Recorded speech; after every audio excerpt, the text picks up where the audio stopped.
બેબીસીઆર રોગથી સિંહોના મોત થઈ રહ્યા છે। રોગને કાબૂમાં લેવા વન વિભાગ મહેનત કરી રહ્યું છે। ગિરનાર ડીએફઓ દ્વારા મોટો દાવો કરાયો। ગિરનાર અભયારણ્યના તમામ સિંહ સુરક્ષિત છે તેવો દાવો કર્યો। બેબીસીઆર રોગને લઈ સિંહોનું સતત મોનિટરિંગ થઈ રહ્યું છે। આરએફઓ કક્ષાના અધિકારી મોનિટરિંગ કરી રહ્યા છે। 41 જેટલા સિંહને ડી-વોર્મિંગની પ્રક્રિયા શરૂ કરાઈ। સિંહ કે સિંહ બાળ અશક્ત જણાય તો રેસ્ક્યુની સૂચના આપવામાં।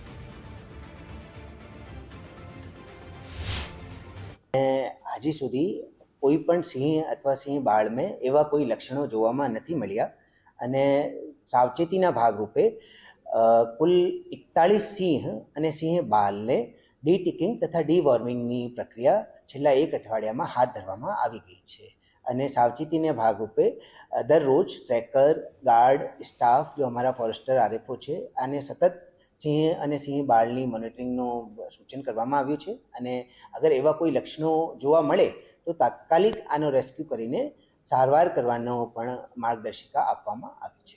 અમારા આ વિસ્તારમાં એવી કોઈ અમે વેક્સિનની કામગીરી ચાલુ નથી કરી અને અહીંયા એવો કોઈ પણ સિંહ અથવા સિંહ બાળમાં એવો કોઈ લક્ષણ પણ નહીં જોવા મળ્યો તો અમે નોર્મલ પ્રક્રિયાના ભાગરૂપે ડી-ટિકિંગ અને ડી-વોર્મિંગની પ્રક્રિયાને હાથ ધરી।